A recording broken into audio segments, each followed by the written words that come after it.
Hi, guys. Welcome back for our daily practice questions. As always, I like to first get into my introduction and disclaimer before getting started with our questions for today. So, for those of you who are familiar with me, hey, y'all. For those of you who are new here, welcome, welcome, welcome. I'm Dr. Brittany Weinstock. I am a family nurse practitioner and I am the founder and CEO of the Nursing Studio. I provide resources, tools, review courses, review books, review sessions, one on one sessions, and more to assist nurses as well as nurse practitioners with success on their boards as well as in practice. I've been doing this since 2015, assisting nurses and nurse practitioners internationally with exam success. Now, y'all know I like to talk about my disclaimer and reminder that we know there's no absolutes in medicine. We treat on a patient by patient basis. So, any other questions that you see here, I have designed and created based on the current guidelines being tested on the ANCC as well as AAMP exam. Now, any of the videos that you may see, if I'm teaching on things that we currently do in practice, I will always say that so there's no confusion. So, with that being said, let's get into question number one for today. Question number one states a patient presents to the office today with complaints of itchy, watery eyes. Upon examination, the nurse practitioner notes a stringy discharge from the patient's left eye. Based on these findings, what is the best diagnosis at this time? Is it A, sinusitis, B, viral conjunctivitis, C, bacterial conjunctivitis, or D, allergic conjunctivitis? Take a moment and tell me what you got in the comments, you guys. All right, I always recommend reading the stem of the question first because it allows you to slow down to ensure you're answering what is being asked of you. And I know I talk about this on all the videos. Any of you who do my sessions or any of my classes, I really talk to this. And I know you hear me, but until you do this consistently, you don't understand the significance of it.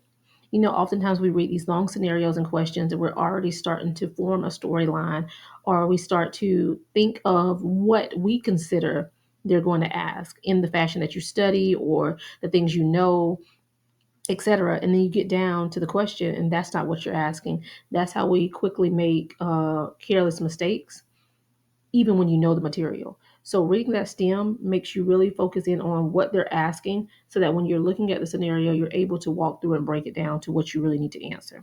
So here the stem of the question states, based on these findings, what is the best diagnosis at this time? And I always say if they're asking for a diagnosis, you need to run it back and look at the assessment findings.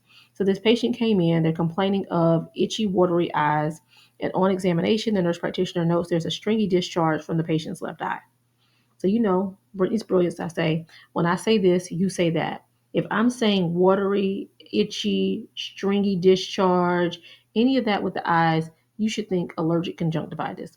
Think of allergies, itchy eyes, itchy nose, itchy throat, all the itchiness is typically allergic in some sort. Um, Not always, but that's one of those first things you think of. Then when you're considering eyes, they're saying the wateriness, their eyes are watering up.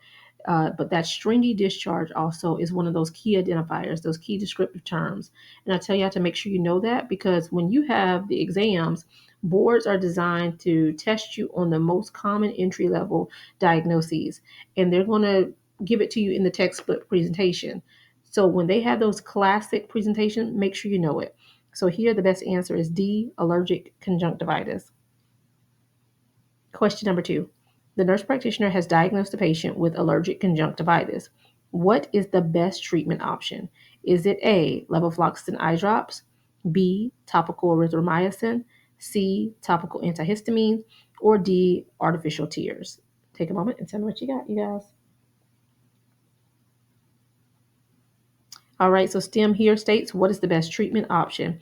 So when they're asking you for a treatment, no matter what type of question it is, always go and check and see if they have already provided you with a diagnosis. If they have not, then you need to take it a step further and run it back and see what the assessment findings are so that you can come up with the diagnosis because we got to know what it is to treat it. Here, they have already told us that the diagnosis is allergic conjunctivitis. So, how do we treat typically anything with an allergy source? Typically with an antihistamine, right? So topical antihistamines are the best treatment option here for allergic conjunctivitis. So your best answer is C. And then lastly, question number three for today. A patient presents to the office with complaints of his left eye being crusted over every morning with a greenish like discharge. Upon examination, the nurse practitioner notes purulent discharge from the left eye, and the right eye is clear without any discharge or inflammation. What is the best diagnosis based on these findings? Is it A, sinusitis, B, bacterial conjunctivitis, C, allergic conjunctivitis, or D, viral conjunctivitis? Take a moment and tell me what you got in the comments. All right, so lastly, stem of the question here is, what is the best diagnosis based on these findings? Again, if they ask you for a diagnosis, run it back and look at the assessments. So the assessment findings show this patient came in, he's complaining of his left eye being crusted over every morning with a greenish-like discharge. When the nurse practitioner examined his eyes, that left eye, in fact, does have purulent discharge, but the right eye is clear, no inflammation, no discharge, right? So here, you should start to think bacterial conjunctivitis. It's green, the discharge is purulent, it's one eye, is bacterial. Commonly, it will be unilateral. And then what happens if it is bilateral? Typically, the person has rubbed their eye or tried to clear their eye and didn't wash their hands and now has touched the other eye and spread it. And this can occur with viral as well. But that greenish discharge, that purulent discharge, is also classic presentation for bacterial conjunctivitis. So the best answer here is B, bacterial conjunctivitis. All right, you guys, I hope you found this helpful. As always, be sure to like, comment, subscribe, and share with whomever you may think may find this beneficial as well. But make sure you meet me back here. If you need any of the resources that I offer, feel free to reach out to the Nursing Studio at 803 400 6864. You can also shoot a text message to this number or shoot us an email to the nursing studio, the number one, at gmail.com. The things that I offer are my review book. You can either get it in the ebook option or the paperback option. They are both linked in the bio of this channel. They are broken down by system for family and adult gero, and it's designed to prepare you for the ANCC as well as AANP exam. Each system has the same standard breakdown.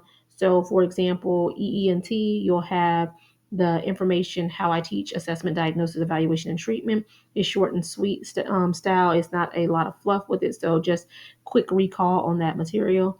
Then there's an interactive section so that you're able to now, after you have reviewed the knowledge, fill in the blank and test your knowledge. There are many medication lists that are associated with that system. There are images and pictures and charts to help you tie everything together. And then lastly, there are practice questions at the end with rationales.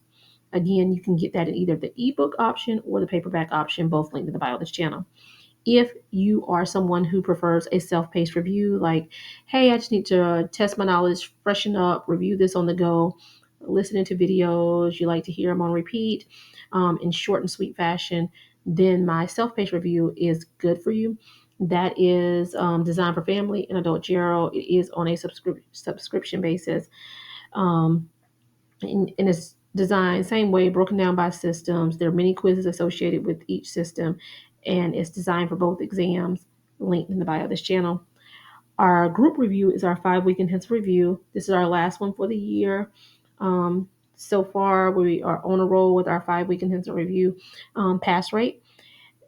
This is designed for family and adult gero. It is broken down over 5 weeks. You receive assignments Monday through Friday. You're able to do those assignments at your leisure. It's not a set schedule. I know all of our schedules vary. So you will receive the videos, the assignments each day. It is open weekly. So Sunday, you will always be able to see what is scheduled for the week. So some people, it's just better for them and easier for them to go ahead and do the assignments all at once and go ahead and have it done for the week. Some people like to do it in the small chunks and do bit by bit. Some people do a couple of days at a time. So I have it designed so that you're able to tackle it for your schedule and what works best for you and your learning style. Each week we do meet for live practice questions where whatever we have covered, I do questions on those systems live with you guys so that you're able to answer and interact, and I can make sure you're retaining it. And then lastly, after we have finished all of this, there is a week of individualized review where I provide feedback and advice based off of the assignments that you have submitted throughout the 5 weeks and my assessment of your progress and to see where you are. We do a one-on-one session and I give you recommendations on how to proceed so that you can be successful on boards. That is linked in the description of this video if you want to join. I only do 10 people in the class, so I think we have 6 more slots available. That class is from September the 9th through October 18th. So if you're looking to join, click the link in the description of this video. And then lastly are the one-on-one sessions. I always say reach out because these are customized. So I always say reach out so that we can see what you truly need, because it is gauged off of where you are, saying that have you tested before? What's your learning styles? Are you looking for one session? Are you looking for sessions for multiple weeks? So we can see what you truly need. Because the things that I offer in a one-on-one style is you can book a session for weaknesses, so 1 to 2 weaknesses per session.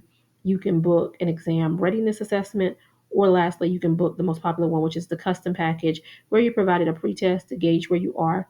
And based off of the timeline that you're looking to review, we design a structured study plan for you based off of that timeline. And then I work alongside with you during that time to take you to a successful exam attempt.